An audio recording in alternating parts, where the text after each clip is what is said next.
पुण्याच्या मावळमधील तळेगाव MIDC मधील काही कंपन्यांचे अनधिकृत बांधकाम आणि शेड जे आहे ते PMRDA कडून हटवले जात आहेत। मात्र ही कारवाई अजित पवारांच्या राष्ट्रवादीचे आमदार सुनील शेळकेंच्या सांगण्यावरून केली जाते असा आरोप स्थानिकांनी केला।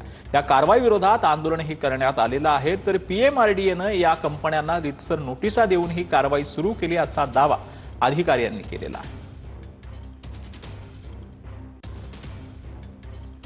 त्याचं पत्र त्यांनी तसं दिलेलं आहे की आम्हाला नियमितीकरण करून द्या। याच्यावरती PMRDA अधिकाऱ्यांनी काही कुठेही हे ॲप्लिकेशन रिजेक्शनचं काही दिलेलं नाहीये।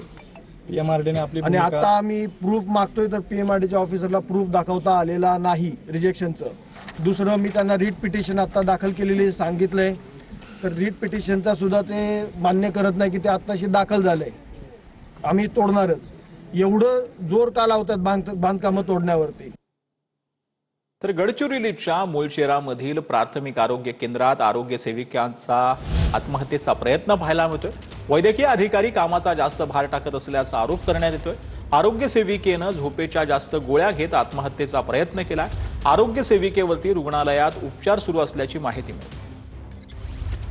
या गडचिरोलीच्या घटनेमध्ये वाचत असताना मनाला धक्का बसतो की स्वतः शासकीय अधिकारी म्हणून काम करत असणारे आमच्या महिला भगिनी 2 वर्ष अन्याय अत्याचार केवळ प्रमोशन देऊ पण त्याच्यासाठीची वेगळ्या पद्धतीची मागणी आणि मानसिक त्रास दिल्यामुळे मानसिक नैराश्यातून आत्महत्येला सामोरं जाण्याची घटना जेव्हा घडते त्यावेळेस मला आवर्जून सांगावंसं वाटतं की कायदा आपल्यासाठी आहे। या कायद्याचा वापर आपण आपल्या सुरक्षेसाठी केला पाहिजे। जर IC कमिटी अस्तित्वात असताना IC कमिटीचा संरक्षण कायदा आपल्यासाठी असताना आपण त्याच्याबद्दल कुठेच तक्रार जर करत नसो तर मला असं वाटतं अजूनही आम्ही कुठेतरी कमी पडतोय। तर मुंबई नांदेड विमानसेवा येत्या 25 डिसेंबर पासून सुरू होणार आहे। मुंबई नांदेड मुंबई ही विमानसेवा मंगळवार, गुरुवार आणि शनिवारी उपलब्ध होणार अशी माहिती ट्विट करत अशोक चव्हाणांनी दिली आहे। स्टार एअर कंपनीच्या वेबसाईटवरती बुकिंग सुरू झालेली आहे। ही विमानसेवा नोव्हेंबरमध्येच नियोजित होती, मात्र तांत्रिक कारणांमुळे त्यास विलंब जो आहे तो झालेला आहे।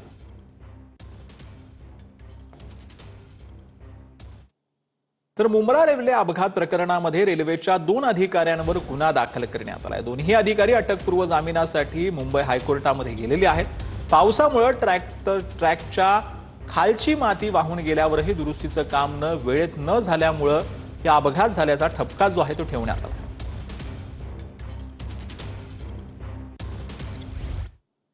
तर आता बातमी आहे साताऱ्यामधून। साताऱ्याच्या खंडाळा तालुक्यातील कान्हेरी वडी यामध्ये बिबट्याचा मुक्त संचार पाहायला मिळतोय। बिबट्यामुळे परिसरामध्ये भीतीचं वातावरण पाहायला मिळतंय। वन विभागाकडून नागरिकांना सतर्क राहण्याचं आवाहन जे आहे ते करण्यात आलेलं आहे।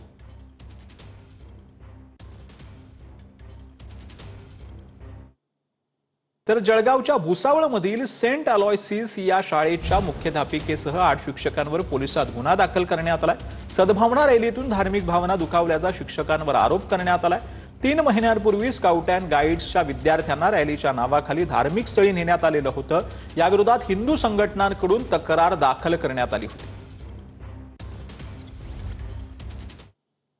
तर बीडच्या परळीमध्ये दुचाकीस्वाराच्या डोळ्यामध्ये चटणी टाकून लूटमार करणाऱ्या टोळीला जेरबंद करण्यात आलंय।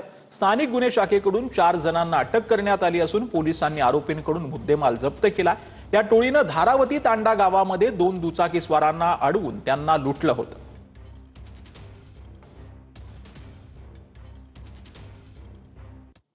तर उपमुख्यमंत्री अजित पवारांच्या उपस्थितीत प्रशासनानं बीडमध्ये 7 ऑगस्टला 30 लाख वृक्ष लागवडीचा रेकॉर्ड आणि महा इव्हेंट केला होता। बीडच्या खंडेश्वरी दीपमाळ परिसरामध्ये स्वतः अजित पवार यांनी पिंपळ आणि वडाचं झाड लावलं होतं। आज त्या ठिकाणी फक्त वाळलेल्या झाडांच्या कांड्या उरल्या आहेत।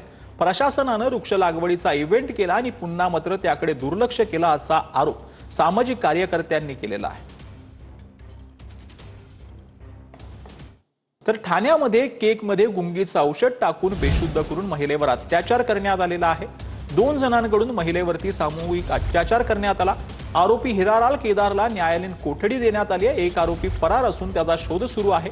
तर हिरालाल केदार रवी पवारला खोट्या गुन्ह्यात अडकवल्याचं वकिलांनी दावा केलाय। मसाज सेंटरच्या नावाखाली सुरू असलेल्या गोरखधंदा समोर आल्यानं ते अडकवण्यात आल्याचं वकिलांनी दावा केलेला आहे।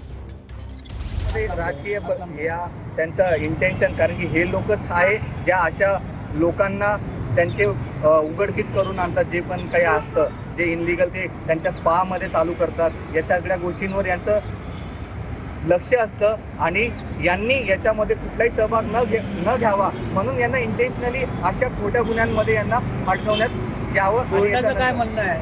कोर्टाने फक्त आता कुठलंही म्हणणं दिलं नाही. MCR दिलाय जस्ट बिकॉज ऑफ किती दिवसाची न्यायालयीन कोठडी दिली? 14 दिवसाची न्यायालयीन न्यायालयात. तर उद्धव ठाकरेंनी सामाजिक कार्यकर्ते बाबा आढाव यांना आदरांजली वाहिलेली आहे. ज्येष्ठ समाजसेवक बाबा आढाव हे लोकशाही रक्षणासाठी संघर्ष करणाऱ्या पिढीचे दीपस्तंभ होते. त्यांच्या जाण्यानं आपल्या सर्वांचाच मार्गदर्शक हरपला अशा भावना ज्या आहेत त्या उद्धव ठाकरे यांनी व्यक्त केलेल्या आहेत. त्याबद्दल त्यांनी संवेदना देखील व्यक्त केल्या आहेत.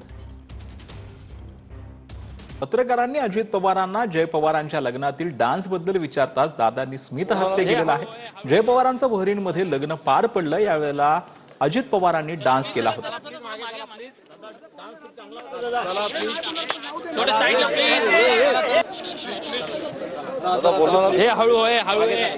दादा डान्स खूप छान सुंदर होता. चला प्लीज चला चला चला मागे प्लीज. दादा डान्स खूप चांगला होता. दादा चला प्लीज थोडं साईडला प्लीज. लग्नाबद्दल एक कमेंट दादा तुमच्या स्टाईल मध्ये.